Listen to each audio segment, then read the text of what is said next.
할렐루야! 사랑하는 이곳이교회 성도 여러분, 설 연휴 동안 즐겁게 보내셨습니까? 올겨울 정말 혹독한 추위가 계속되고 있습니다. 명절 내내 그랬고 오늘도 그러네요. 여기저기 수도관이 동파되고 도로마다 블랙 아이스로 인해서 연쇄 추돌 사고도 심심치 않게 발생하고 있습니다. 그럼에도 사랑하는 우리 성도님들만은 주님의 보호와 인도하심으로 안전한 겨울 보내실 수 있을 거라 믿습니다. 운전할 때 무조건 감속 운행하시고요. 가급적 대중교통을 이용하시는 것이 좋지 않을까 생각해 봅니다. 오늘 하나님께서 우리에게 허락해 주신 본문은 마가복음 4장 35절에서 41절까지의 말씀입니다. 오늘 우리에게 주시는 말씀을 통해 하나님의 거룩한 뜻이 깨달아지는 성령의 역사하심을 경험할 수 있기를 소망합니다. 우리가 살아가는 세상과 삶의 자리는 넓고 평탄한 길만이 있는 것은 아닙니다. 사실 평탄치 못한 길이 더 많다고 봐야 하는 것이 맞는 말이겠지요. 참 다양한 어려움과 고난들이 우리가 살아가는 이 세상 곳곳마다 길가의 돌뿌리처럼 자리하고 있습니다. 겉으로 보기에 평탄한 길인 듯 보이는 인간의 삶의 자리마다 우리를 넘어지게 만드는 걸림돌이 존재하고 있는 것입니다. 하나님을 믿는 성도라고 해서 크게 다르지는 않는 것 같습니다. 어쩌면 성도들의 삶의 자리가 더 많은 고난과 역경이 있는 것처럼 보이는 경우도 많습니다. 그래서인지 많은 사람들이 삶의 모든 순간들 가운데에서 감사와 찬양보다는 눈물과 불평과 원망이 더 많아지는 것만 같습니다. 그런데 아이러니하게도 우리가 살아가는 걸림돌 많은 이 세상은 하나님께서 만드셨습니다. 심지어 하나님께서는 이 세상을 만드시는 모든 기간 동안 보시기에 좋았더라 라고 말씀을 하셨습니다. 창세기 1장부터 2장까지 하나님의 창조의 사역을 통해 완성된 이 세상은 하나님 보시기에 참으로 아름답고 그의 마음에 흡족한 곳이었습니다. 완성된 이 세상을 보시고 그분은 보시기에 심히 좋았더라 라는 감탄을 아끼지 않으셨으니까요. 전능하시고 완전하신 하나님께서 만드신 이 세상이라면 당연히 아름답고 완전한 것 아닐까 라고 말씀하시는 분들도 있을 것입니다. 그리고 맞는 말씀입니다. 그러나 앞서 말했듯이 하나님께서 창조하신 이 세상은 현재 기쁨과 감사보다는 고난과 원망과 탄식이 더 많이 보입니다. 성경은 우리들에게 그저 달콤한 꿈과 같은 내용만을 보여주지는 않습니다. 때론 하나님을 신실하게 믿는 자들이 오히려 고난 가운데 처하기도 하고 때로는 악한 자가 선한 자를 압제하며 승승장구하는 일도 솔지 않게 볼 수 있습니다. 세상은 하나님의 뜻하신 거룩한 속성만을 지닌 채 살아가는 꿈의 동산이 아니라는 것을 성경은 말씀을 통해 보여주고 있습니다.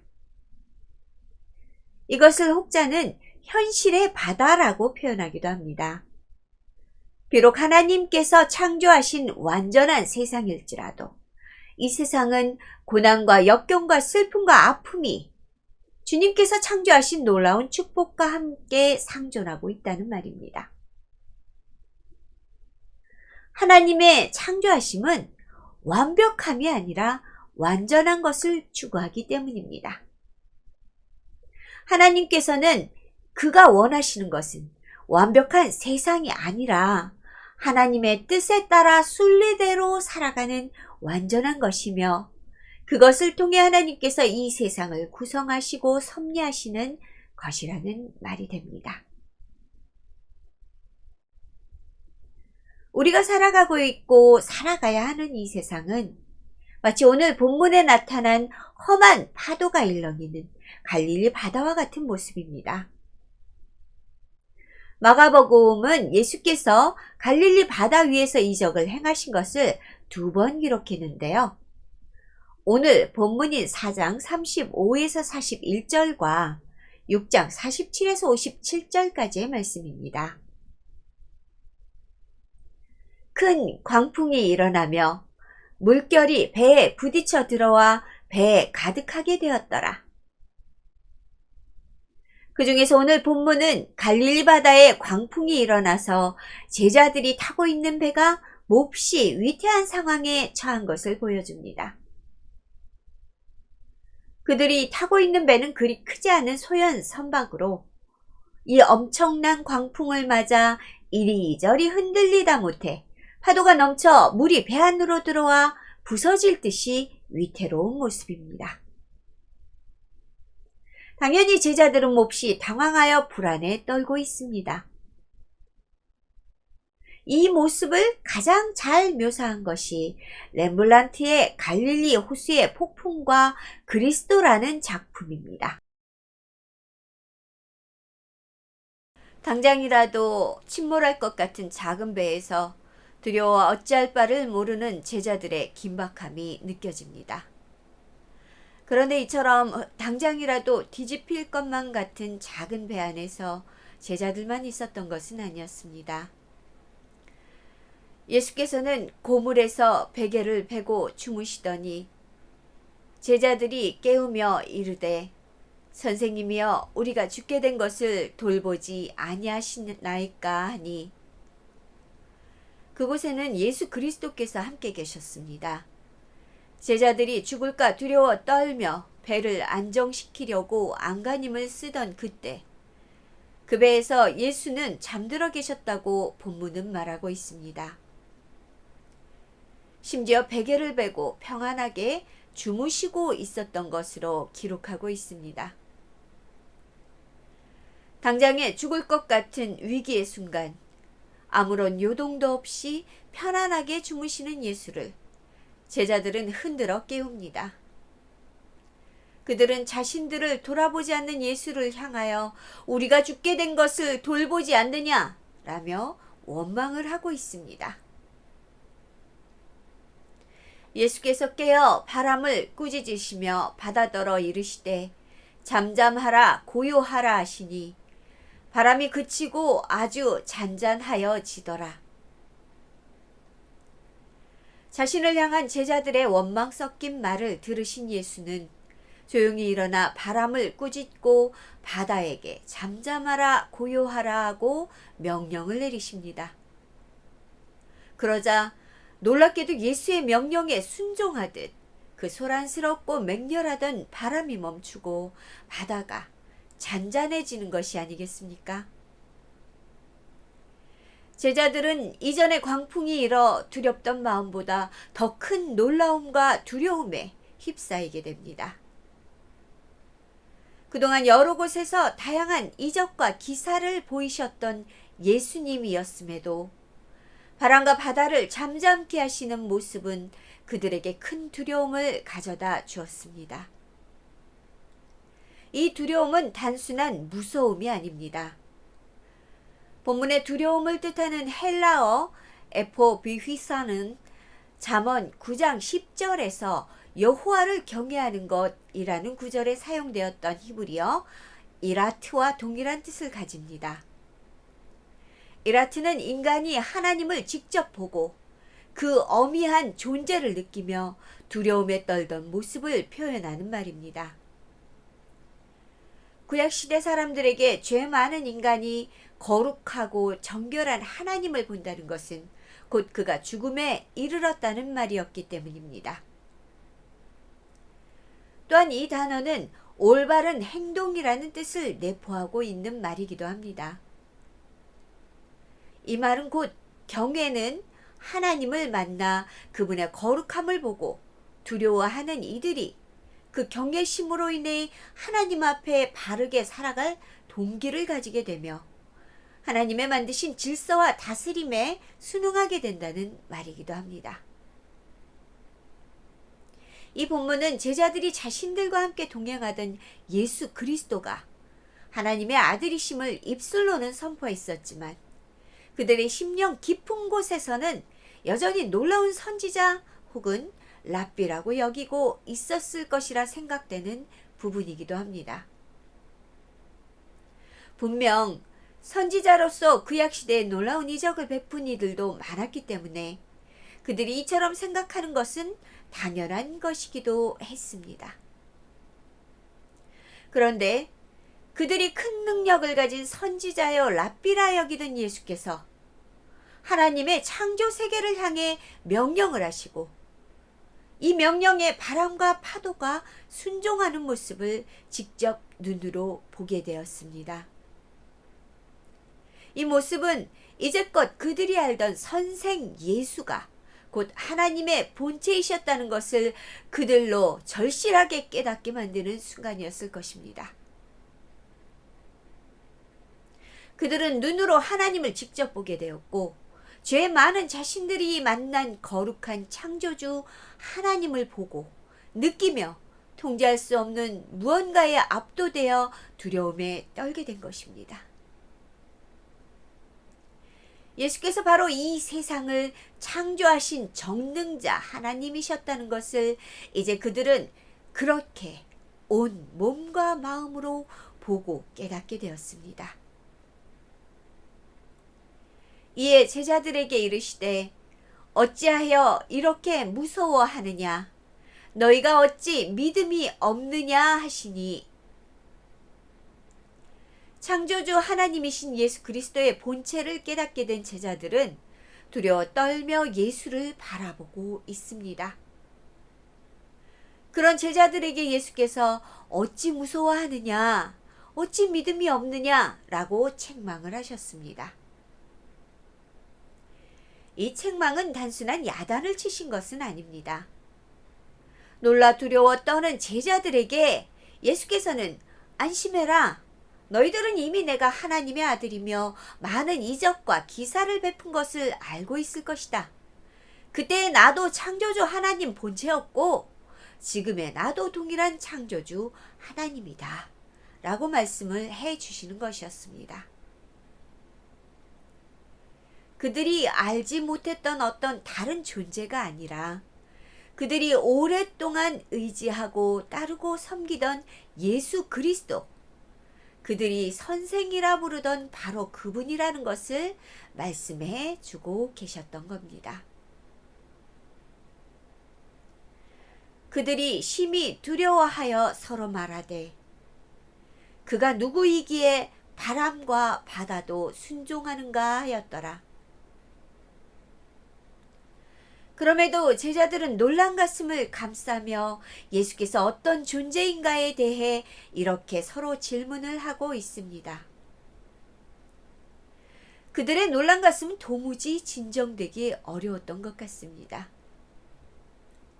본문과 유사한 이적이 일어났던 6장 50절에서는 바다 위를 걸으시던 예수님을 보고 놀라 떨고 있는 제자들에게 예수께서 친히 안심하라 나다 두려워하지 말라고 그들의 떨리는 마음을 진정시키며 말씀을 해 주시기도 했습니다.